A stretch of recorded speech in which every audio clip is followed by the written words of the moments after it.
परतफेड आपण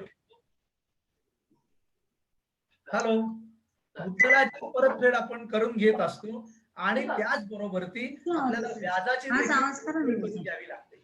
म्हणजे एका दृष्टीने बाकीच्या तारखा या दोन तिथं असतात. एक असते व्याजाची थकबाकी आणि एक असते मुद्दलाची थकबाकी. त्यामुळं आपल्याला माहिती आहे की मुद्दलाची थकबाकी आणि व्याजाची थकबाकी यापैकी कोणतीही थकबाकीचे कालावधी हा 12 महिने. आता आम्ही अजून आपल्याला 2021-22 चे जे काही निकष आहेत ते अजून आलेले नाहीत. त्यामुळे मी 2021 साठी असणारे जे निकष आहेत त्या आधारावरती मी हे सगळं तुम्हाला सांगतोय. त्यामुळे 12 महिन्याच्या थकबाकीचा जो कालावधी आहे त्याच्यामुळे ते अकाउंट एनपीए होणार. आता एक मी तुम्हाला उदाहरण देतो की एखादं एनपीए कसं होऊ शकतं. तर एनपीए मध्ये समजा असं गृहीत धरूयात आपण की मी 1 एप्रिलला मागच्या वर्षी तुमच्याकडनं कर्ज घेतलेलं आहे आणि 1 एप्रिलला मी कर्ज घेतल्यानंतर ज्या वेळेला मी कर्ज घेतलं त्याच्यानंतर एक 15 दिवसामध्ये मी तुमच्या कर्जाचे एक 5 वर्ष मुदतीने कर्ज असेल तर एक 3 वर्षाची परतफेड त्याच दिवशी 15 दिवसात केली. आता मी ज्या दिवशी परतफेड केली त्या दिवसापर्यंत माझं व्याज तुम्ही घेतलं आणि मुद्दल जे आहे ते मात्र माझं पुढचं तुम्ही ऍडव्हान्स मध्ये 3 वर्षाचं घेतलं आणि मी त्या पुढच्या पूर्ण कालावधीमध्ये जर तुमच्या संस्थेमध्ये आलोच नाही तर माझं व्याज मात्र पुढच्या कालावधीचं थकीत राहणार आहे आणि त्यामुळे माझं कर्ज खातं मात्र एनपीए होणार आहे. म्हणजे आगाऊ मुद्दल जरी आपल्याला वसुली झाली तरी व्याजामुळे देखील कर्ज खातं एनपीए होऊ शकतं. त्यामुळे एनपीए ही संकल्पना समजून घेत असताना केवळ एनपीए मध्ये रिकव्हरी किती करायची त्याच्याबरोबर रिकव्हरीचं अप्रोप्रिएशन ऑफ रिकव्हरी ज्याला म्हणतो किंवा त्याचं जे वितरण आहे वसुलीचं ते कशा पद्धतीने करायचं हाही त्याच्यामधला एक खूप मोठा भाग आपल्याला समजून घ्यावा लागतो. त्यामुळं डेट ऑफ एनपीए जी आहे ती डेट ऑफ एनपीए ही एक प्रत्येक एनपीए खात्याची आपल्या दृष्टीने महत्वाची तारीख आहे. म्हणजे 12 महिने जर ते एखाद्या टर्म लोनच्या बाबतीत कर्ज खात्याचं मुद्दल किंवा व्याज यापैकी दोन्हीपैकी एक किंवा दोन्ही जर थकीत असतील जास्त कालावधीमध्ये तर ते कर्ज खातं एनपीए होणार आहे. त्यामुळे हा एक जो आपल्या दृष्टीने महत्वाचा हे आहे ती बाब आपण विचारात घेतली पाहिजे. त्यामुळे त्या दृष्टीने अप्रोप्रिएशन देखील आपल्याला करणं आवश्यक आहे. त्याचबरोबर एनपीए ही जी संकल्पना आहे या एनपीए मध्ये तुम्ही तारण किती घेतलंय तारणाचं महत्व काय आहे किंवा तुमचे कर्जदार कोण आहेत किंवा त्या कर्जदारांची बाजारामध्ये पत काय आहे या दृष्टीने फारसं महत्व नाही. हे एनपीए ठरवताना महत्व नाही. तारणाचं महत्व कधी आपल्याला महत्व आहे ज्या वेळेला एखादं कर्ज खातं एनपीए होतं आणि त्याच्यानंतर ते ज्या वेळेला डाऊटफुल कॅटेगरीत जातं त्यावेळेला तारणाचं महत्व आपल्या समोर येतं. तोपर्यंत तारण हा विषय जो आहे तो 15% 15% येत नाही. एनपीए ठरतं कशावरती तर परत त्यांनी जी केलेली आहे त्या परतफेडीवरती आहे. एखाद्या कर्ज खात्याला खूप चांगलं तारण आहे खूप प्रतिष्ठित व्यक्ती आहे पण त्याचं कर्ज खातं थकीत आहे 12 महिन्यापेक्षा जास्त परंतु दुसरा तुमचा कर्जदार जो आहे त्या कर्जदाराला तारण फारसं नाहीये किंवा अगदी कमकुवत प्रकारचं तारण आहे आणि ती व्यक्ती पण फारशी प्रतिष्ठित नाही परंतु त्याची परतफेड नियमित आहे तर ते कर्ज खातं एनपीए होणार नाही. त्यामुळे पहिल्यांदा एनपीए आहे का नाहीये हे ठरवण्यासाठी त्याचं उत्पन्नाचं जे काही नियमितपणा आहे किंवा परतफेडीचा त्याचा जो नियमितपणा आहे हा पहिल्यांदा तपासला जातो आणि त्याच्यानंतरच ते ठरवलं जातं की ते कर्ज खातं एनपीए आहे का नाही. त्याच्यानंतर मग ते एनपीए आहे एकदा ठरलं की त्याच्यानंतर असेट क्लासिफिकेशन त्याचं होतं. मग ते D1 सबस्टँडर्ड D1 ला जाईल D2 ला जाईल D3 ला जाईल. आता आपल्याला एनपीए जे मॅनेज करायचंय ते याच बकेट्स मधलं एनपीए आपल्याला मॅनेज करावं लागणार आहे आणि मग प्रोव्हिजनिंगचा पार्ट जो आहे तो त्या बकेट प्रमाणे त्याच्या ह्याच्यामध्ये जसं जाणार आहे तसा त्याचा तरतुदीचा भाग हा त्याच्यामध्ये सुरू होणार आहे. मग तिथं मात्र तारणाचा विषय आपल्या दृष्टीने महत्वाचा आहे. आता एनपीए जे आहे हे कसं ठरतं मुळात आमचं कर्ज मंजुरीची प्रक्रिया जी आहे या कर्ज मंजुरीच्या प्रक्रियेवरतीच आमचं एनपीए अवलंबून आहे. तारणाला महत्व देऊन जर कर्ज वितरण केलं तर आमची कर्ज खाती एनपीए 100% होणार.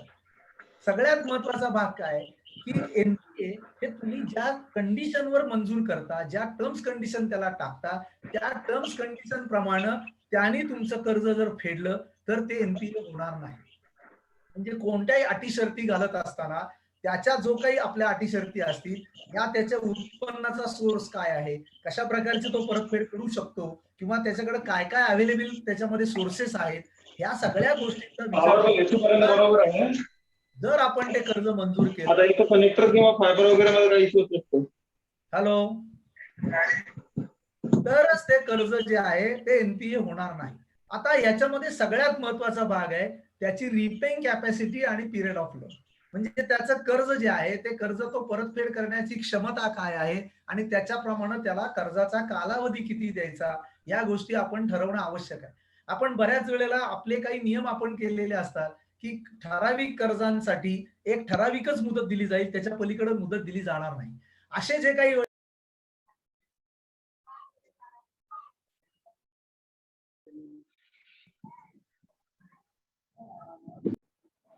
आवाज येत नाही. तर आवाज बंद झाला. मध्येच म्यूट केलं जातंय मला. आवाज येतोय. आता येतोय. हा, मध्ये मध्ये प्लीज जरा म्यूटही करू नका ना. रिपेइंग कॅपॅसिटी आणि पिरियड ऑफ लोन हा जो काय आहे याची सांगड आपल्याला घालणं आवश्यक आहे. एक साधं उदाहरण घेऊयात की आता समजा तुमचे मुळूक साहेब आहेत आणि आम्ही दोघं माझी एक सगळ्यांना विनंती आहे की त्यांनी त्यांचे आवाज म्यूट करावेत, कारण हे सगळं म्यूट करून टाका ना. बाकीच्या सगळ्यांना म्यूट करा. डिस्टर्बन्स होतो, बाकी काही नाहीये. सगळ्यांना म्यूट करा सगळ्या. तर रिपेइंग कॅपॅसिटी आणि पिरियड ऑफ लोन याच्यावरती संपूर्ण एनपीए अवलंबून आहे. आणि हे एनपीए ठरवत असताना मी तुम्हाला आता उदाहरण सांगत होतो की मुळूक साहेब आणि मी दोघेही तुमचे कर्जदार म्हणून कर्ज काढायला आलो. त्यांचं उत्पन्न आणि माझ्या उत्पन्नामध्ये फरक आहे, पण आम्ही दोघे एकाच स्कीम मध्ये कर्ज काढतोय, एकाच कर्ज प्रकारामध्ये कर्ज काढतोय. आणि तुम्ही जर असा नियमच ठरवला असेल की या कर्ज प्रकारासाठी जास्तीत जास्त 3 वर्षच मुदत असेल, तर त्यामध्ये कदाचित त्यांचं कर्ज वेळेच्या आधी फेडलं जाईल आणि माझं कर्ज मात्र माझी रिपेइंग कॅपॅसिटी नसल्यामुळे मी फेडू शकणार नाही. मी तुमच्याकडे नियमितपणे पैसे भरेन. म्हणजे 1000 रुपये मला जर तुम्ही हप्ता दिला असेल तर माझ्या कॅपॅसिटी प्रमाणे मी 700 रुपये भरेन, पण माझं कर्ज एनपीए. आज आपल्याही संस्थेमध्ये जर आपण बघितलं तर अशी कितीतरी कर्ज असतील की ज्याच्यामध्ये नियमितपणे परतफेड होतीये, पण अपेक्षित जे काही आपल्याला परतफेड आहे ती होत नाही. याचा अर्थ तो कर्जदार चुकला का? तर कर्जदार चुकला नाही, इथं आमची चूक झालेली आहे. त्यामुळे मी बरेच वेळेला म्हणतो आणि हे स्टेटमेंट बऱ्याच जणांना पटतही नाही, 80% जास्त एनपीए हे आम्ही संस्थेतली आम्ही जी कर्ज मंजूर करतो किंवा त्याची जी शिफारस करतो ही आम्ही मंडळी करत असतो. 15 ते 20% कर्जदार हे एनपीए मध्ये जातात. त्याचं कारण त्यांचे काही जजमेंट्स किंवा अनपेक्षित काही गोष्टी घडलेल्या असतात. आणि 2 ते 3% लोक ही आपल्याकडे सर्वसाधारणपणे विलफुल डिफॉल्टर असतात. बाकी जनरली आपल्याकडे 95% लोक ही परतफेड करण्याच्याच मनोवृत्तीची असतात. त्यामुळे त्या दृष्टीने आपणही आपलं एनपीए जे आहे, आज आपण कोरोनाच्या काळामध्ये कसं एनपीए व्यवस्थापन करणार आहे हे सगळं पाहणार आहोत. परंतु नंतरही आपलं एनपीए जे आहे हे वाढू नये किंवा पुढचं एनपीए आपलं कंट्रोलमध्ये राहण्याच्या दृष्टीने देखील या गोष्टी आपण करणं आवश्यक आहे. काही गोष्टींच्या बाबतीत आपल्याला सूट आहे. एक प्रश्न आलाय अनायसे ओघाओघाने मी उत्तर त्याची देता आली तर देणार आहे. एकाने प्रश्न विचारलाय की बँक हे काही फरक आहेत का बँकांच्या याच्यामध्ये वगैरे, ते आपण याच्यामधनं घेऊयात फरक काय. आता FD against, LIC against, NSC against ही जी काही कर्ज आहेत याला आपल्याला एनपीए मधनं सूट आहे. याचा अर्थ ही सरसकट सूट नाहीये. याचा अर्थ तुमच्याकडे तारण असणारं जे काही एफडी असेल, एलआयसीची सरेंडर व्हॅल्यू असेल किंवा एनएससीचं जे काही मूल्य असेल, हे मूल्य जे आहे ते पुस्तकी किंमत तुमची जी काही त्या मूल्याची असेल ती कोणत्याही परिस्थितीत कर्जाच्या येणे बाकीपेक्षा जास्त असली पाहिजे. जर ज्या क्षणी ती येणे बाकीपेक्षा कमी पडेल त्यावेळेला ते कर्ज एनपीए होणार. गोल्ड लोनच्या बाबतीत देखील आपल्याला एक्झाम्पशन आहे, पण गोल्ड लोनच्या बाबतीत देखील आपण गोल्डवर जेव्हा कर्ज देतो त्यावेळेला कर्जाची येणे बाकी व्याजासकटची ही आपली 31 मार्चला जर आपण एनपीएचं कॅल्क्युलेशन करत असू तर ती व्हॅल्युएशन आपल्याकडे त्याचं जास्त असलं पाहिजे. जर व्हॅल्युएशन खाली घसरलं असेल तर ते कर्ज खातं देखील आपलं एनपीए होऊ शकतं. आता एक सगळ्यात मोठा भाग आहे की जो कॉम्प्युटर सिस्टीम आणि आपण एनपीए मधला जो निकष आहे याच्यामध्ये बरेच वेळेला हे होतं. आणि तुम्हालाही कदाचित हे जाणवत असेल की आपण केलेलं एनपीए आणि तुमच्याकडे आल्यानंतर ऑडिटरने त्याच्यामध्ये एनपीए जे काही काढलेलं असतं याच्यामध्ये फरक पडतो. तुमच्याकडे जेव्हा स्टॅट्युटरी ऑडिटर येतात त्यावेळेला पहिल्यांदा तुमच्याकडे मागच्या वर्षीचं एनपीए खाती कुठली होती हे पहिल्यांदा पाहतात आणि या वर्षी त्यातली एनपीए खाती कुठली कमी झालेली आहे त्याची यादी तुमच्याकडे मागवतात किंवा ते सिस्टीम मध्ये बघतात. आणि याच्यामध्ये त्यांचं एक आहे की एकदा एनपीएचा आपला समजा जो 12 महिन्याचा निकष आहे, 12 महिन्याचा निकष हा केवळ आणि केवळ नव्याने एनपीए खातं ठरवण्यासाठीचा साठी आहे. जे ऑलरेडी एनपीए अकाउंट असेल त्याला हा 12 महिन्याचा निकष लागू होत नाही. म्हणजे मी तुम्हाला उदाहरणच देतो की समजा गेल्या वर्षी मार्च 2020 ला एखाद्या कर्ज खात्याचे त्यावेळेला 14 हप्ते थकीत होते, त्यामुळे ते कर्ज खातं एनपीए मध्ये होतं. आता त्यावेळेला जो काही निकष होता मार्च 2020 ला तो 9 हप्त्याचा होता. 14 हप्ते असल्यामुळे ऑटोमॅटिक ते 5 हप्ते जास्त गेल्यामुळे ते खातं एनपीए मध्ये गेलं. आता मार्च 21 ला हे खातं एनपीए मधनं बाहेर येण्यासाठी किंवा ते स्टँडर्ड होण्यासाठी दोनच गोष्टी आवश्यक आहेत. एक तर ते पूर्णपणे बंद होणं आवश्यक आहे किंवा त्याचं थकबाकी ही 31 मार्चला 0 होणं आवश्यक आहे. म्हणजे त्याचे समजा मागच्या वेळेचे त्याचे 14 हप्ते आहेत, यावेळेचे त्याचे 12 हप्ते आहेत, म्हणजे असे 26 हप्ते त्यांनी पूर्ण भरणं अपेक्षित आहे. आता सिस्टीम तुमची काय करेल, समजा या केसमध्ये त्या कर्जदारांनी 26च्या ऐवजी अगदी 24 हप्ते भरले तर 2 हप्तेच पेंडिंग दिसणार आहेत आणि त्यामुळे तुमची सिस्टीम जी आहे त्याला तुम्ही जे डिफाईन केलेलं आहे, त्याला जो प्रोग्राम केलेला आहे तो विदिन 12 मंथ्स ओव्हरड्यू असेल तर तो स्टँडर्ड दाखवणार आणि अबोव्ह 12 मंथ्स ओव्हरड्यू असेल तर तो एनपीए दाखवणार. त्यामुळे तिथं मात्र ही खाती एनपीएतनं स्किप होतात, स्टँडर्ड दिसतात आणि मग अशा वेळेला या खात्यांचं आपलं एनपीए वाढू शकतं. त्यामुळे एक्झिस्टिंग एनपीए अकाउंटच्या बाबतीत ओव्हरड्यू शून्य होणं किंवा कर्ज त्याचं बंद होणं या दोनच गोष्टी त्या स्टँडर्ड होण्यासाठी किंवा याच्यासाठी आपल्याला खूप आवश्यक आहे. आता आपल्याला थोडं एनपीए जे आहे हा एक 2 पार्ट मध्ये आपण बघू. म्हणजे आता आपल्याला कोविडच्या याच्यामध्ये काय करता येऊ शकेल किंवा कशा पद्धतीने आपल्याला मॅनेज करता येऊ शकेल या गोष्टी थोड्याशा बघूया.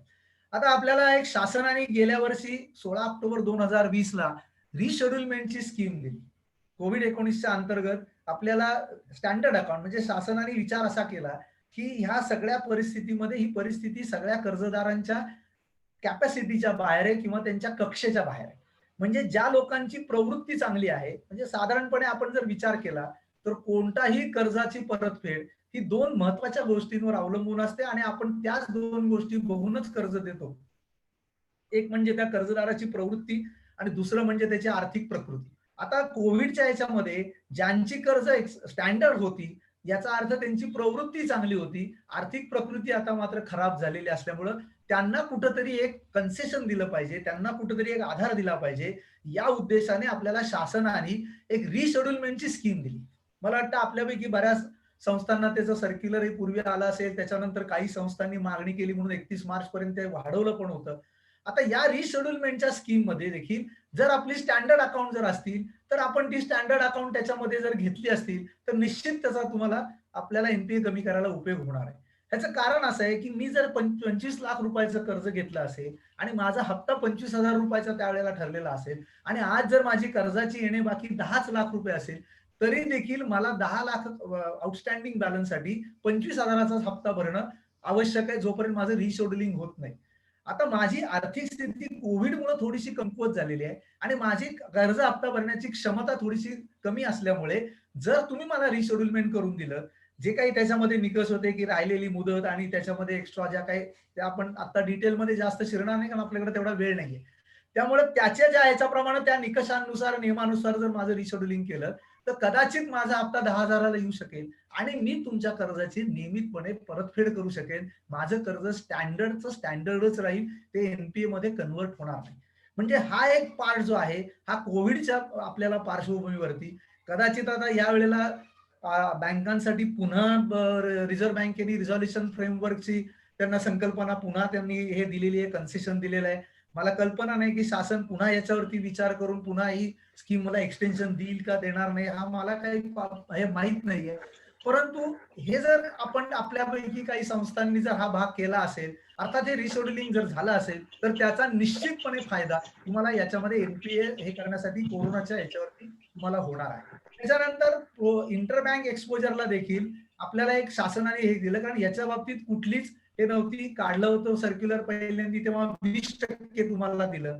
त्याच्यानंतर पुन्हा त्याच्यामध्ये फेडरेशननी मागणी केली आणि त्याच्यानंतर ते 10%वरती शासनाने पुन्हा सर्क्युलर काढून की ज्या बँका अडचणीत आलेल्या आहेत 35 खाली किंवा याच्या खाली त्याच्यावरती कारवाई झालेली आहे अशा बँकांच्या वरती म्हणजे हाही एक मोठा आधार आपल्याला त्यामध्ये दिलेला आहे.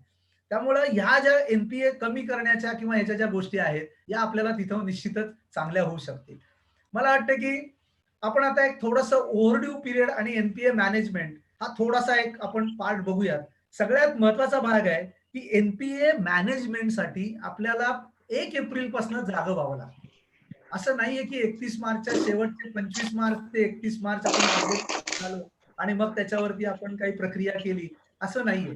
तर याच्यामध्ये आपल्याला 1 एप्रिललाच आपला एक प्रोजेक्टेड एनपीए तयार असला पाहिजे आणि मग आपण हे करू शकतो की ही मूव्हमेंट ऑफ एनपीए आपल्याला बघता येऊ शकतो.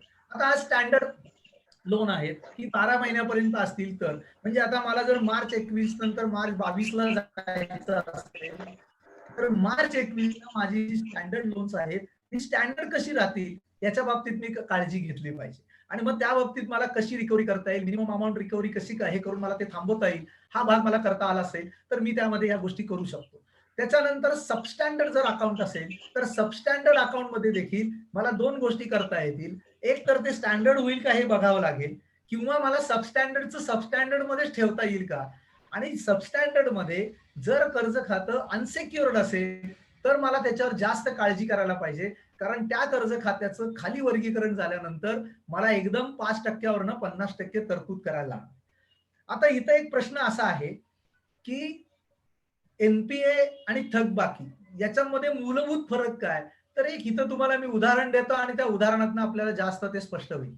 आता समजा असं गृहीत धरा की माझे 2 लाख रुपयाचं तुमच्याकडे लोन आहे किंवा 1 लाख रुपयाचं लोन आहे आणि ते अनसेक्युअर्ड लोन आहे. त्याला काही तारण नाही, काही नाही, 2 जामिनावरती मला कर्ज दिलेलं आहे आणि हे ज्यावेळेला तुम्ही मला कर्ज दिलेत आणि माझं आज कर्ज सबस्टँडर्ड मध्ये आहे आणि या कोरोनाच्या याच्यावरती माझ्याकडे आज तुम्हाला काही पैसे भरायला नाहीये, परंतु माझ्याकडे एखादी गाडी आहे, कार आहे, जुनी आहे किंवा माझ्या जामीनदाराकडे आहे की जो तयार आहे आणि त्या कारचं व्हॅल्युएशन तुम्हाला समजा 1 लाख, 1.25 लाख, 1.5 लाख होत असेल तरी देखील ते जर मी तारण घेतलं तर त्यामध्ये माझं एनपीए कमी होणार नाही, परंतु एनपीए ची तरतूद कमी व्हायला मला त्याची मदत होणार आहे. कारण मी जर अशा प्रकारचं सबस्टँडर्ड लोन जर तसंच ठेवलं, मी त्याच्याकडे जर काही तुम्ही माझ्याकडे मी लक्षच कुणी दिलं नाही आणि ते जर खाली सरकलं तर मला 50,000 रुपयाची तुम्हाला संस्थेला त्याच्यावर तरतूद करायला लागेल. परंतु जर 1 लाख रुपयाची एखादी माझी जुनी गाडी आहे ज्याचं व्हॅल्युएशन 1 लाख 1.25 लाख रुपये आहे आणि ती फ्री आहे, मी तुम्हाला ती हायपोथिकेशन करून द्यायला पण तयार आहे कारण माझ्याकडे पैसे नाहीयेत, मी ती कार तुम्हाला, तर मला एक त्याच्यामध्ये फायदा आहे की कॅश फ्लो जरी तुमच्याकडे आला नाही तरी देखील तुम्ही ते जे आहे ते 5 ते 10% तरतूद होईल. म्हणजे माझा प्रॉफिट अँड लॉस अकाउंट आहे त्याच्यामध्ये हे होईल आणि मला 50% तरतूद अगदी मॅक्झिमम लेवलला जोपर्यंत वसुलीचा वेळ जरी लागला तरी देखील ते 20%चीच तरतूद करायला लागेल, 50% तरतूद करायला लागणार नाही, 30% तरतूद माझी वाचेल. त्यामुळे या दृष्टीने देखील आता आपल्याला या अँगल मधनं देखील एनपीए कसं कमी करता येईल हा देखील एक आपल्याला तो भाग जो आहे तो आपल्याला बघता येऊ शकेल किंवा त्या दृष्टीने आपण ते बघू शकतो.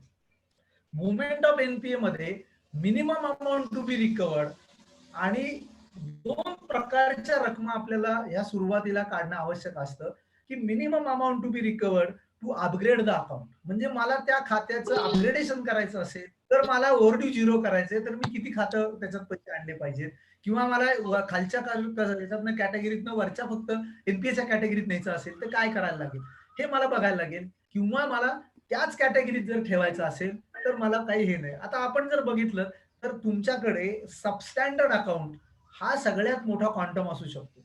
आता डाऊटफुल 1, 2, 3 मध्ये समजा डाऊटफुल 1 कॅटेगरीमध्ये 50% तरतुदीत असणारी जी खाती आहेत ती उद्या डाऊटफुल 2 ला जरी गेली तरी तुमच्या तरतुदीवर फार फरक पडणार नाही, तुमच्या पीएनएल ला फरक पडणार नाही.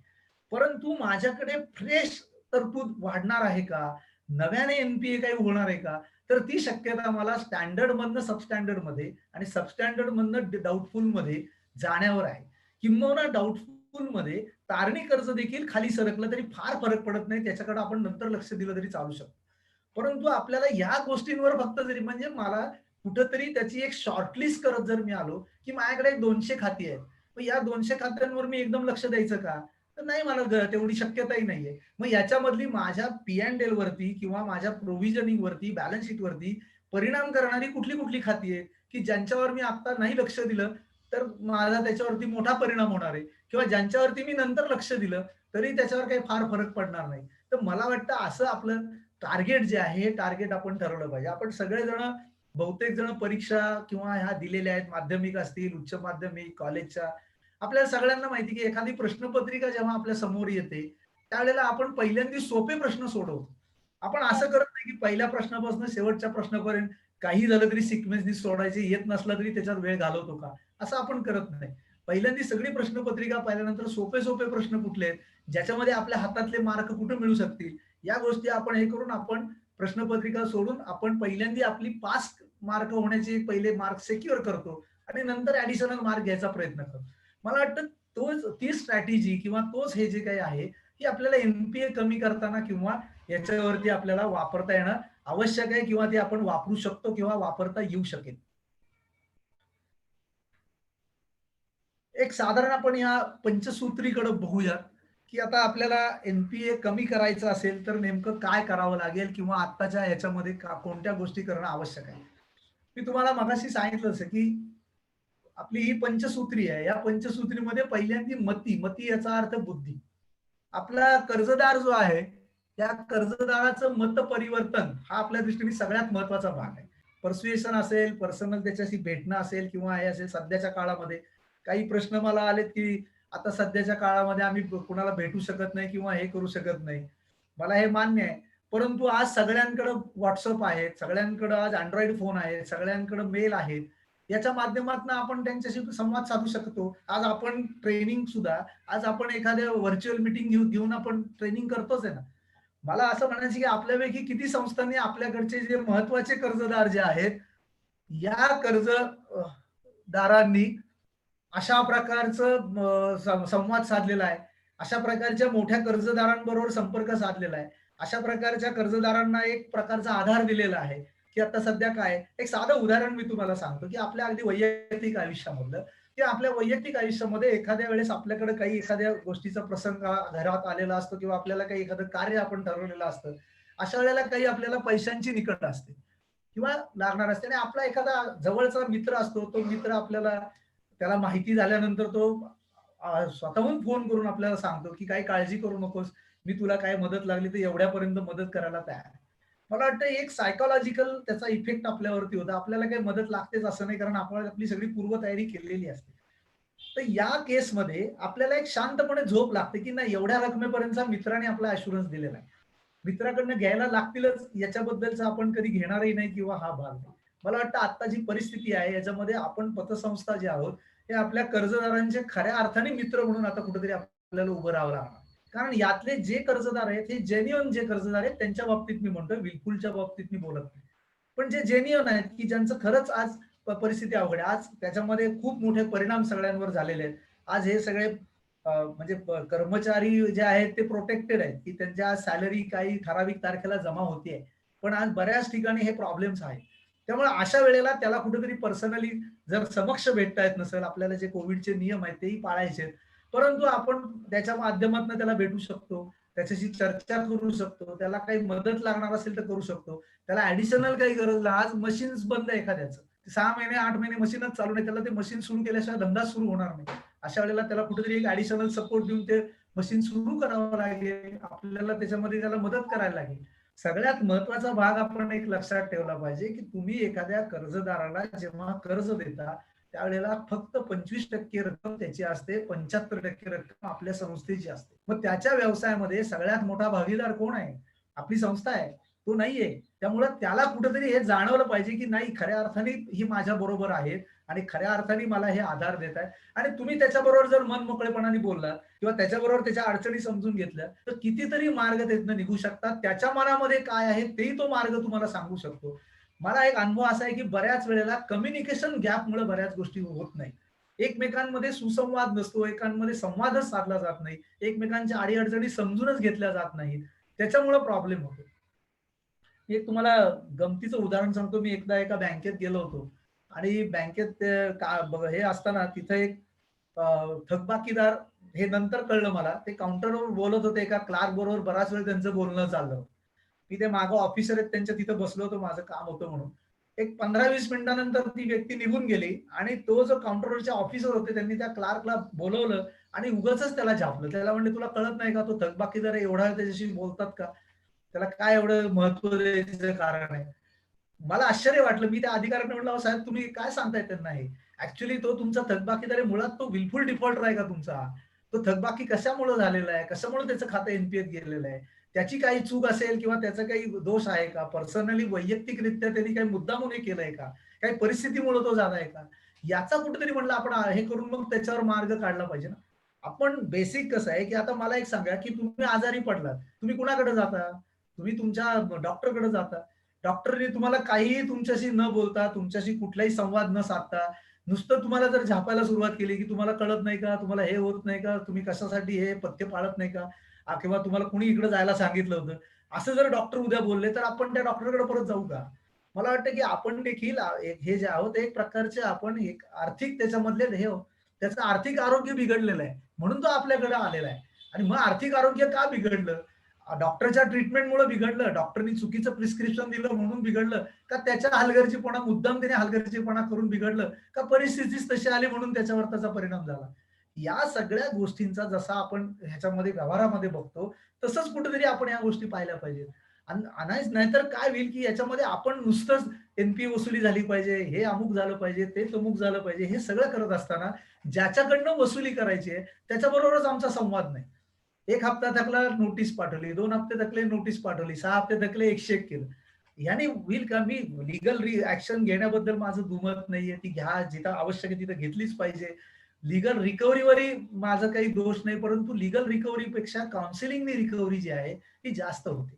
त्यामुळे आपल्याला मुळातच वेळीच त्याला काही जर करता येते का? आज कोरोनाच्या ह्याच्यामध्ये किंवा ह्याच्यामध्ये आपण संपर्क साधलाय का? आपण काही संवाद त्याच्यावर साधलाय का? कदाचित तो तुम्हाला ऑप्शन देईल ना, की साहेब नाही माझ्याकडे आता ही परिस्थिती आहे, मी थोडंसं हे करतोय, मी माझा व्यवसाय आता डायव्हर्ट करायच्या विचारात आहे, मला तुम्ही इकडच्या व्यवसायासाठी लोन द्या, नाहीतर मी दुसरीकडनं लोन घेईन. जर आपल्याला ते शक्य असेल तर आपण त्याला नवीन प्रोजेक्ट काय करत असेल त्याला देऊन. आज कितीतरी व्यवसाय बंद झालेत, कितीतरी व्यवसायांचं भविष्य अंधारात आहे, हे आपण बघतोय की काही व्यवसाय बंद करायच्या मार्गावर लोक आहेत, काहींच्या नोकऱ्यांचे प्रॉब्लेम आहेत, तो दुसरीकडे नोकरी शोधतोय. त्यामुळे त्या परिस्थितीमध्ये मी असं म्हणत नाही, शेवटी त्याला काहीतरी गोष्टीतनं आपण हे करून आपल्याला वसुली करणं आवश्यक आहे. सगळ्यात महत्वाचा भाग आहे की आपण त्याच्या खिशात हात घालून पैसे काढू शकत नाही. समजा एखादा डिफॉल्टर तुमच्या समोर येऊन बसलाय, त्याच्या खिशात अगदी तुम्हाला 2000च्या नोटांची दिसत आहे, पण आपण त्याच्या खिशात असा हात घालून काढू शकत नाही ना. आपल्याला त्याच्याकडनंच त्यांनी स्वेच्छेने आपल्याला वसुली करता येते. असं नाहीये आपल्याला की आपण हात घातला आणि काढून घेतले आणि जा काय करायचं ते कर, असं म्हणू शकत नाही. त्यामुळे त्याचं कुठंतरी मतपरिवर्तन, त्याचं कुठंतरी त्याच्यामध्ये काही हे झालंय का, त्याला काही खरंच मदतीची गरज आहे का, तर या मला वाटतं गोष्टींमध्ये आपण या गोष्टी बघणं आवश्यक आहे. दुसरा महत्वाचा भाग आहे तो नीतीचा आहे. पॉलिसी काहीतरी ठरवली पाहिजे. सगळेच डिफॉल्टर सारखे नाहीयेत. आपल्याकडे मुळात पहिल्यांदा बिलफुल डिफॉल्टर कोण आहे आणि जेन्युइन डिफॉल्टर कोण आहे याचं कुठंतरी एक बायफर्केशन होणं आवश्यक असतं. आवाज येत नाही साहेब बरोबर. हा, हॅलो, आवाज येत नाही का? नाही येतोय आवाज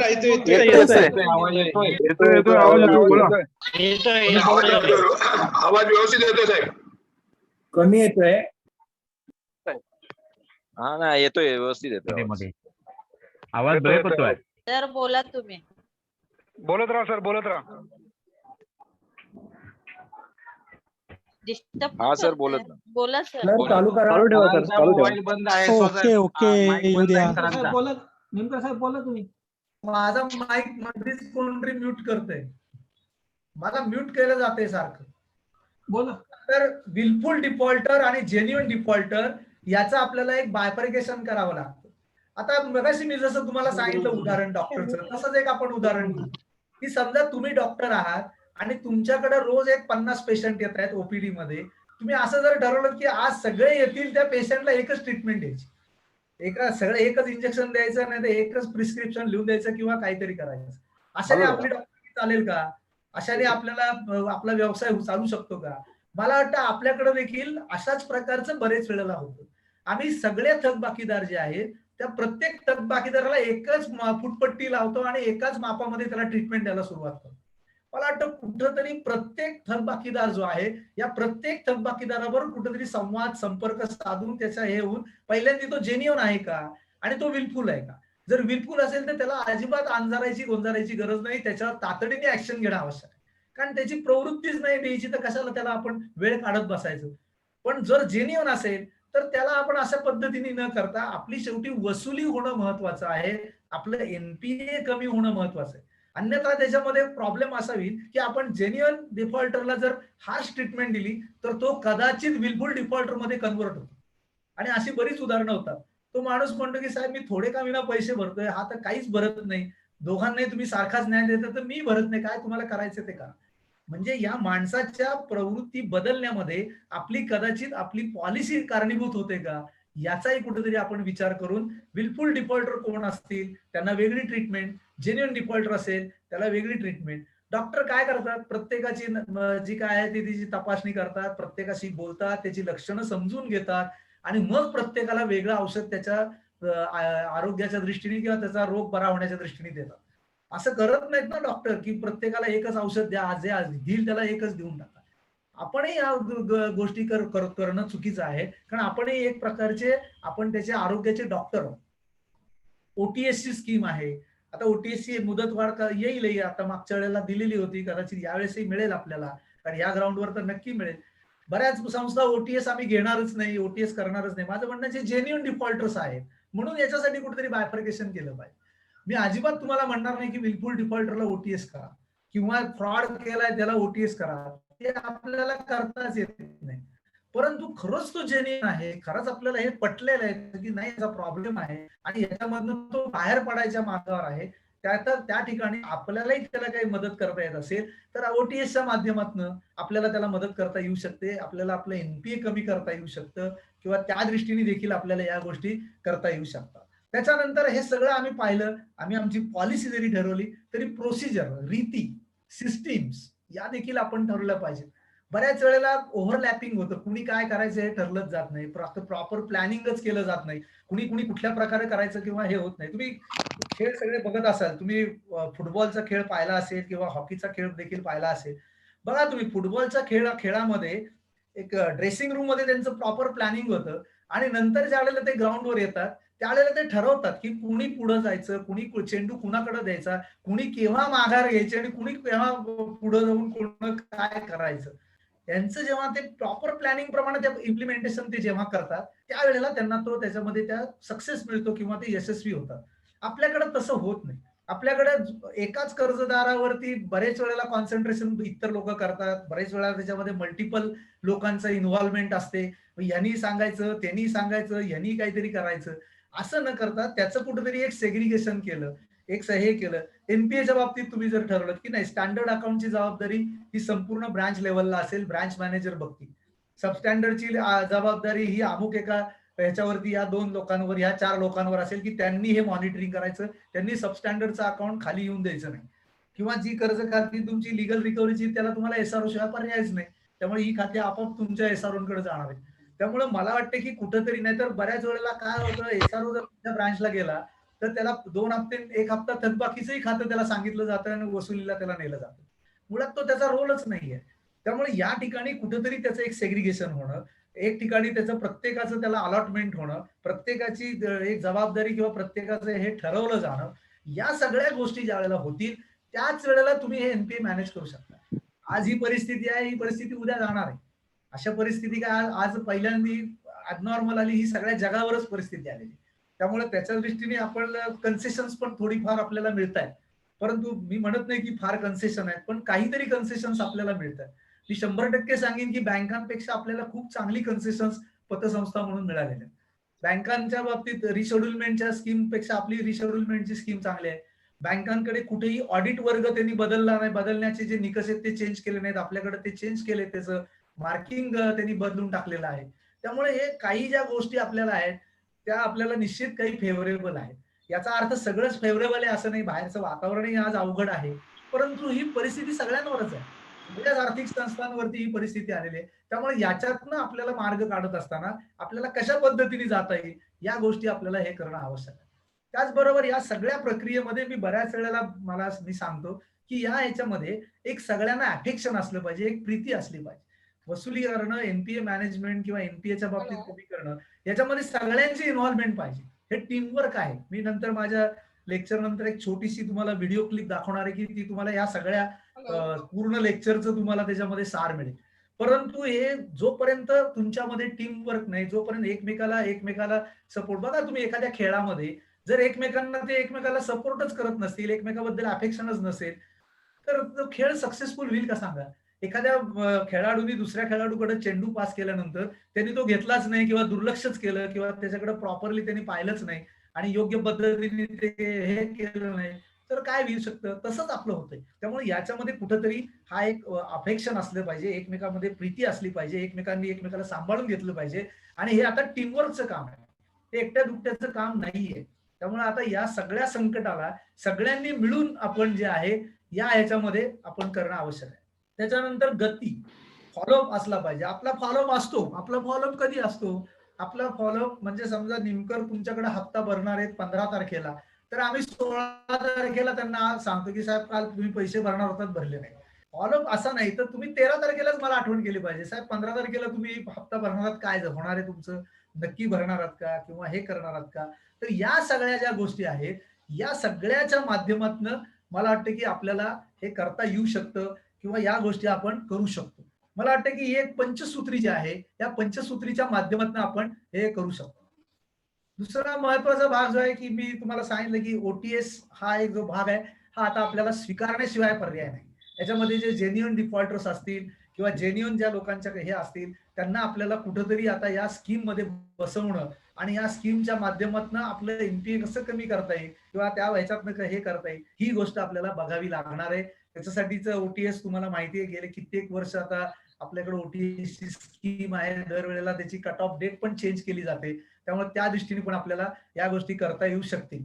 त्याच्यानंतर अजून एक पार्ट आपल्याकडे आहे की जो फारसा आजपर्यंत आपण त्याच्याकडे फार लक्ष दिलं नव्हतं, किंबहुना आपल्या दृष्टीने तो काही फार हे नव्हता किंवा तो करायचा का नाही करायचा हे दुधारी भाग आहे किंवा त्याच्यावरती आज नॅशनलाइज बँकांचं जे काही चाललेलं आहे त्याच्यावरती खूप मोठ्या प्रमाणात टीकास्त्र आपल्या बऱ्याच क्षेत्रातनं किंवा बँकिंग क्षेत्रातनं होत आहे. परंतु मला असं वाटतं की जेन्युइन केसमध्ये की जिथं आता तुमचे बरेच वर्ष तुम्ही त्याच्यावर फॉलोअप करताय किंवा एक ठराविक लिमिटच्या बाहेर तुम्ही खूप प्रयत्न केलेले आहेत, कर्जदारच मयत आहे, जामीनदारच मयत आहेत किंवा तुमच्या याच्यामधनं ते पूर्ण हे झालेलं आहे, तर अशा कर्ज केसेसमध्ये जर आमची 100% तरतूद आम्ही जर त्याची केली असेल तर आम्हाला ते राईट ऑफ करता येईल का? मी असं म्हणत नाही, याची पॉलिसी करावी आपण किंवा याच्यामध्ये कोण असलं पाहिजे याचा एक निकष ठरवावे. जो खरंच निकषामध्ये पात्र असेल त्याच्या बाबतीत हा नियम आपल्याला करावा लागेल. किंबहुना कन्सेशनल रेटमध्ये काही कर्ज आपल्याला देता येऊ शकतील का? हाही आता विचार आपल्याला करावा लागेल की नैसर्गिक आपत्ती आहे त्याच्यामध्ये काही त्याला देता येईल का? हाही बघितलं पाहिजे. तर राईट ऑफ हा जो विषय आहे, हा राईट ऑफचा विषय हा मला वाटतं की खूप नाजूक आहे, तो अगदी संवेदनशील आहे की तो सरसकट वापरला पाहिजे या मताचा मी नाही. परंतु काही ठिकाणी आपल्याला जर आपल्याला अ वर्ग किंवा ब वर्ग जर असेल तर आपल्याला शासनाच्या परवानगीची गरज नाही. आपल्या वार्षिक सभेमध्ये या गोष्टी आपण करून त्याच्यामध्ये हे करू शकतो. तर या दृष्टीने देखील आपल्याला काही विचार करता येऊ शकतो का की जिथं पूर्ण आपण हात टेकलेले आहेत, जिथं आपल्याला खूप एनर्जी खर्च करायला लागते पण त्यातनं आउटपुट काहीच मिळत नाही. त्यामुळे उगाचच तिथे एनर्जी आपण वेस्ट करायची का? आपला पैसा असेल, श्रम असतील, हे वेस्ट करायचे का? तर हा देखील कुठेतरी आता एक विचार मला वाटतं आपल्याला करणं आवश्यक आहे. तर त्या दृष्टीने देखील हे करता येईल. एक साधं उदाहरण मी तुम्हाला सांगतो की एनपीए मध्ये काही काही वेळेला मॅनेज करताना काय गोष्टी होतात किंवा काय होतं, बऱ्याच वेळेला मल्टिपल अकाउंट्स असतील, एकाच व्यक्तीची 2 कर्ज खाती असतील, तर एक कर्ज खातं एनपीए झालं तर दुसरंही कर्ज खातं एनपीए होतं. त्यामुळं एनपीए मध्ये रिकव्हरी केव्हा घ्यायची, किती घ्यायची आणि त्याचं अप्रोप्रिएशन कसं करायचं हा एक फार महत्वाचा भाग आहे. समजा एखाद्या कर्ज खातादाराची सेक्युअर्ड लोन पण आहे, अनसेक्युअर्ड लोन पण आहे आणि त्याची रिकव्हरी जर आली आपल्याला, तर अशी जेव्हा रिकव्हरी आपल्याकडे येईल त्यावेळेला जर फक्त आपण अनसेक्युअर्ड लोन मध्ये 100 आलेले पैसे सगळे भरले आणि उरलेले पैसे सेक्युअर्ड लोन मध्ये भरले का, तर बाबा अनसेक्युअर्ड क्लिअर व्हावं. सेक्युअर्ड लोन असलं तरी तारण आपल्याकडे ही आपली मानसिकता असते. त्यामुळे तसे जर भरले गेले तर कदाचित ते कर्ज खातं 12 महिन्यापेक्षा जास्त जर थकबाकी तिथं शिल्लक राहिली तर मात्र ते कर्ज खाते एनपीए होईल आणि ते कर्ज खाते एनपीए झाल्यामुळं ऑटोमॅटिकली अनसेक्युअर्ड लोन देखील एनपीए होईल. म्हणजे मला तुम्हाला एक सांगायचंय की अशा वेळेला अप्रोप्रिएशन ऑफ रिकव्हरी जी आहे ती अशा पद्धतीने दोन्ही खात्यात केली पाहिजे, 2 किंवा अधिक काही त्याची खाती असतील ती, की जेणेकरून ती सर्व खाती 12 महिन्याच्या ह्याच्यामध्ये आली पाहिजेत. म्हणजे पूर्वी एनपीए नसलेलं खातं समजा ह्या वर्षी रिकव्हरी आली, तर आपल्याला त्या पद्धतीने जर केलं, तर ती दोन्ही कर्ज खाती 12 महिन्याच्या आत दिसतील आणि आपल्याला त्या दृष्टीने आपल्याला तिथं थकबाकी कमी करता येईल. मला वाटतं की मला एक जो काही वेळ होता त्याच्यामध्ये मी जेवढं एनपीए तुम्हाला किंवा या कोविडच्या ह्याच्यामध्ये सांगायचा प्रयत्न केला. फक्त एक तुम्हाला मी थोडीशी एक हे दाखवतो, की ज्याच्यामध्ये तुम्हाला हे करता येऊ शकेल. प्रेझेंटेशन देतो मी तुम्हाला, की तर दिसतंय का सांगा मला? मुळूक साहेब दिसतंय का? तुमचा फोटो दिसतो. नाही दिसतंय ना?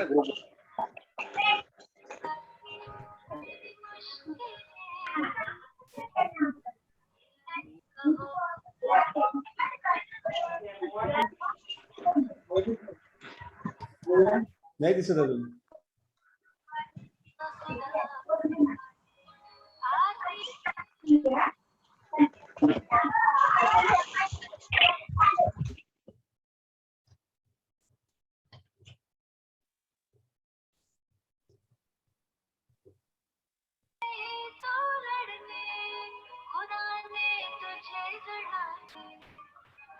शेअर करा. कुणी गाणं लावलंय?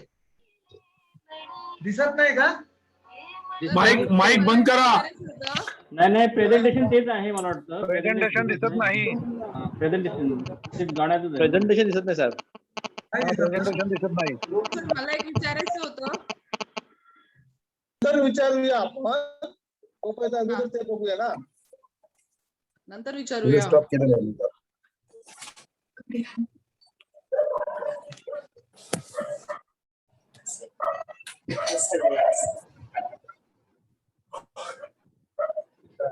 साहेब मी काय विचारू शकतो का प्रश्न? मला विचारायचं होतं.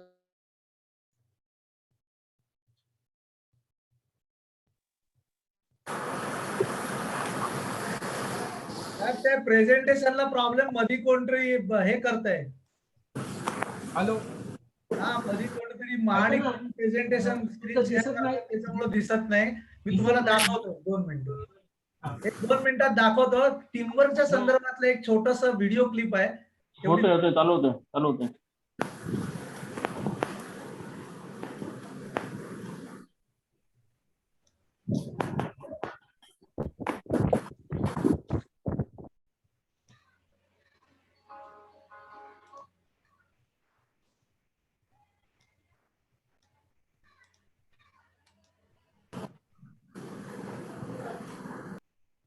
काय होतंय काय कळत नाही. आदित्य,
झालाय.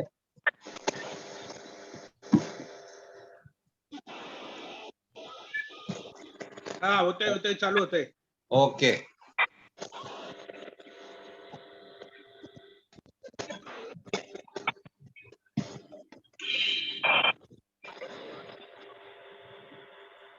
मोनिक साहेब काय चालू होत? होते ओके ओके ओके. आवाज करू नका.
नेटवर्कचा प्रॉब्लेम आहे वाटतं.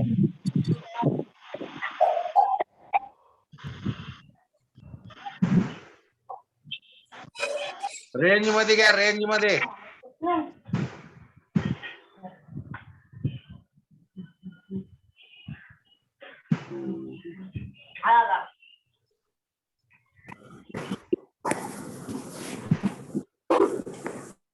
भरपूर लोकांची उपस्थिती आहे.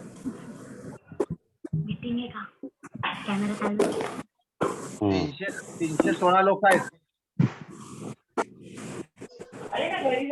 छान उपक्रम आहे, छान आहे. 315 लोक झाली. 16. आवाज शांतता राखा जरा 2 मिनिट. 340 होती. 340 लोक होती. व आता 316 आहेत.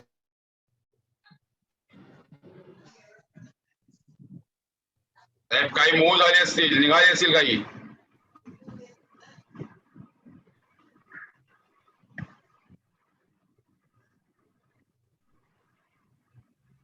ते पाठव.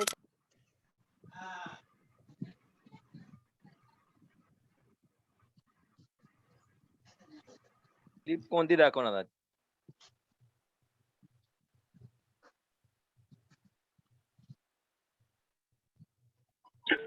सर क्लिप दिसत नाही तोपर्यंत लेक्चर चालू करा तर बरं होईल.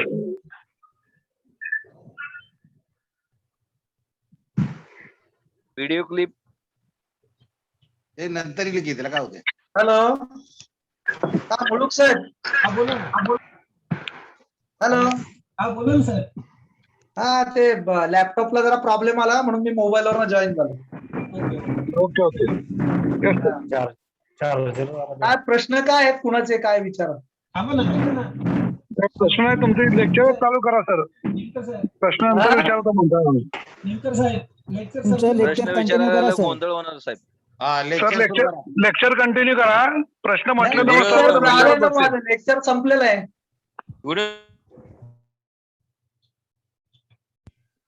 व्हिडिओ दाखवतो. हॅलो. हा, व्हिडिओ नमस्कार. क्लिप शेअर करा. शांत राहा. साहेब तुम्ही प्रश्न विचारला तर गोंधळ होईल. हॅलो. शांत प्रश्न राहा. विचारला दिला तर गोंधळ होईल. व्हिडिओ क्लिप चालू करा साहेब. ऐका, कोणी बोलू नका. ऐका 2 मिनिट. गणेश निमकर साहेबांचं लेक्चर संपलेलं आहे. त्यांनी एनपीएच्या संदर्भात खूप चांगलं मार्गदर्शन आपल्याला केलेलं आहे. आता मी आपल्या फेडरेशनचे अध्यक्ष सन्माननीय नलावडे साहेब यांना विनंती करतो की आपण 2 शब्द मार्गदर्शन करावे.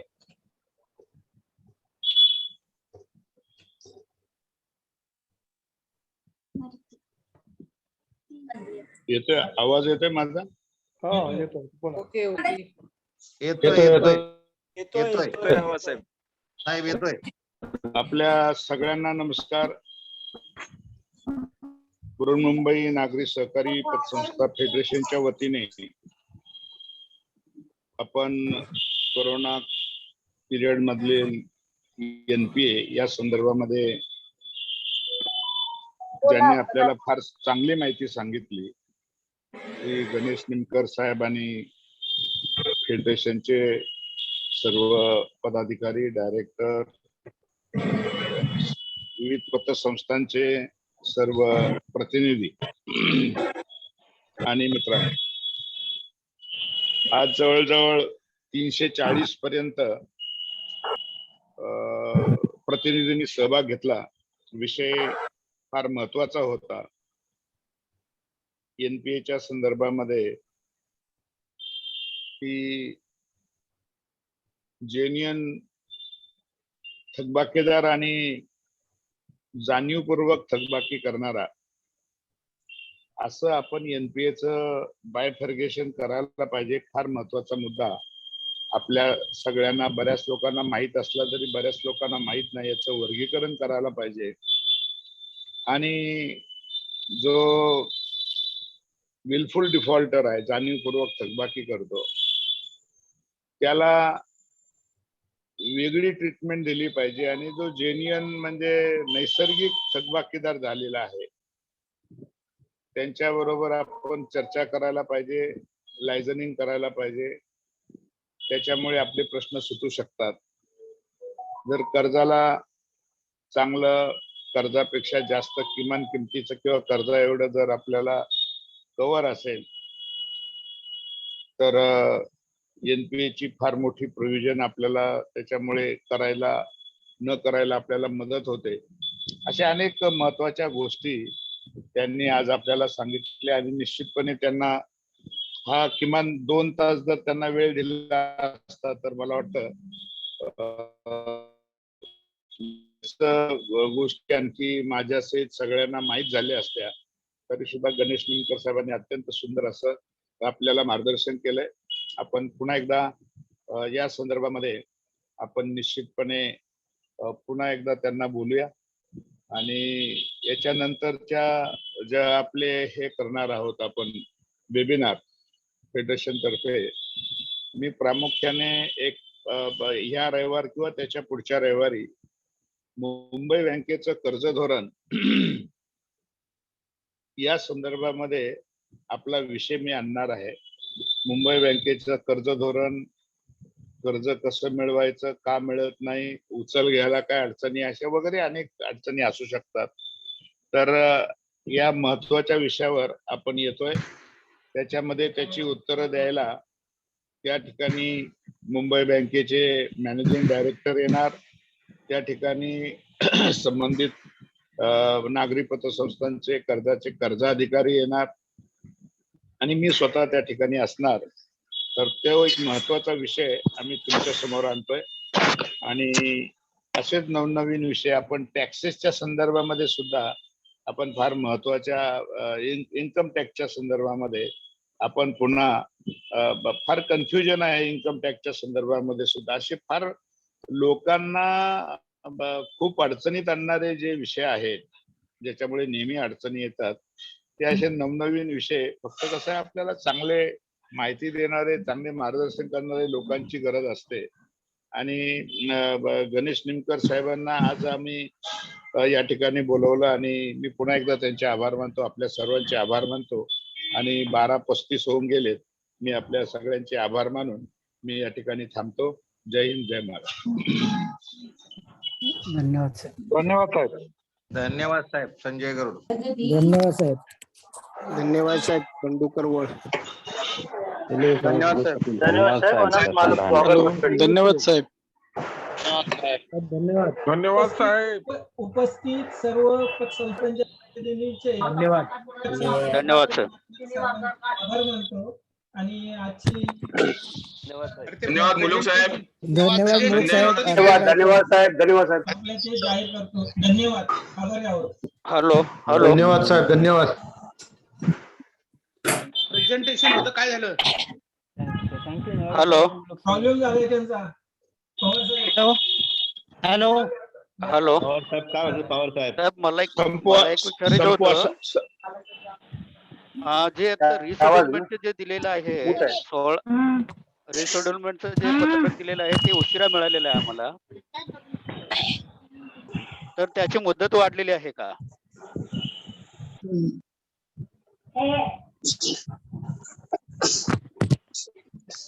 हॅलो. हॅलो. गणेश निमकर साहेबांचा नंबर शक्य असेल तर शेअर करा ना. सर तो व्हिडिओ पण शेअर केला तर बरं होईल. शेअर करा नंबर शेअर करा. सर तो व्हिडिओ आता मिळत नव्हता, तो शेअर ग्रुप मध्ये शेअर करा ना सर. हो करतो. हॅलो.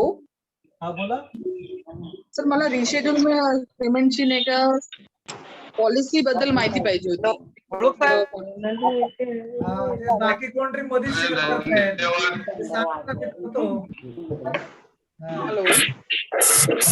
कोणाला काही जर प्रश्न असतील ना त्यांनी आपल्या फेडरेशनच्या ईमेल वर पाठवा, तुम्हाला उत्तर दिली जाते. हा मुळूक साहेब. मुळूक साहेब. हे मध्ये आधी कोणीतरी शेअर करते, मला जमलं तर मी व्हिडिओ शेअर करायचा प्रयत्न करतो. ठीक आहे. Okay sir. निमकर साहेबांचा धन्यवाद. मोबाईल नंबर परत आणत होते, मग एक करावं लागते. रवींद्र दरेकरला यांना हा. हो. कार्य चालू झाले.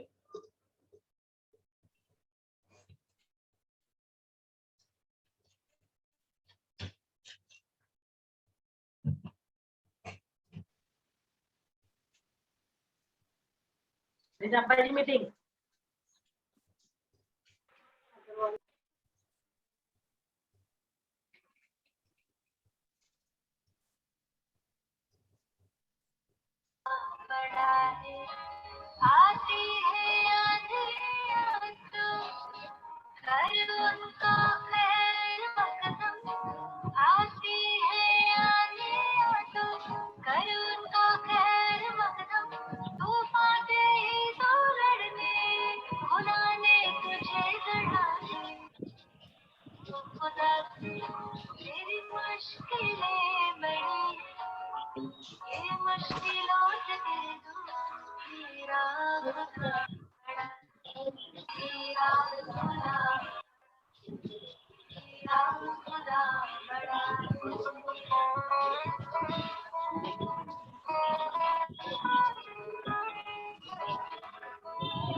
मुळूक संपलं काय? हॅलो. शेअर करता साहेब. हा. क्लिप चालू आहे, दिसते क्लिप.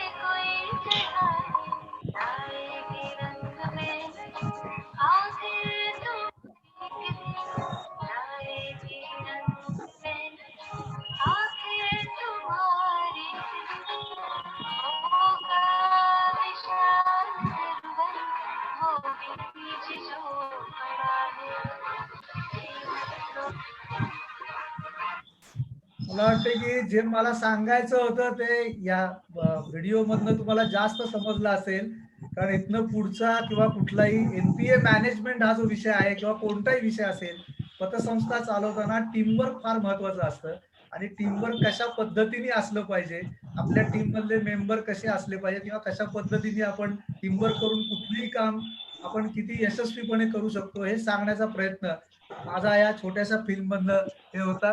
मी पुन्हा एकदा बृहन्मुंबई पतसंस्था फेडरेशन, नलावडे साहेब, मुळूक साहेब यांचा आभार मानतो की थोडासा ते नलावडे साहेब म्हणलं तसं की वेळेचं बंधन आहे, अन्यथा एनपीए ची बरीच उदाहरणं वगैरे आपल्याला घेता आली असती, परंतु बघूया आपण पुढे कधी वगैरे जेव्हा सवड होईल किंवा जेव्हा वेळ येईल तेव्हा आपण निश्चित या दृष्टीने हे करू. मी पुन्हा एकदा सगळ्यांचे आभार मानतो. जय हिंद, जय सरकार. थँक्यू साहेब. धन्यवाद. धन्यवाद सर. जय हिंद, जय सरकार. सर्वांचे आभार मानून साहेब धन्यवाद. आपले मुळूक साहेब धन्यवाद. धन्यवाद साहेब. धन्यवाद साहेब.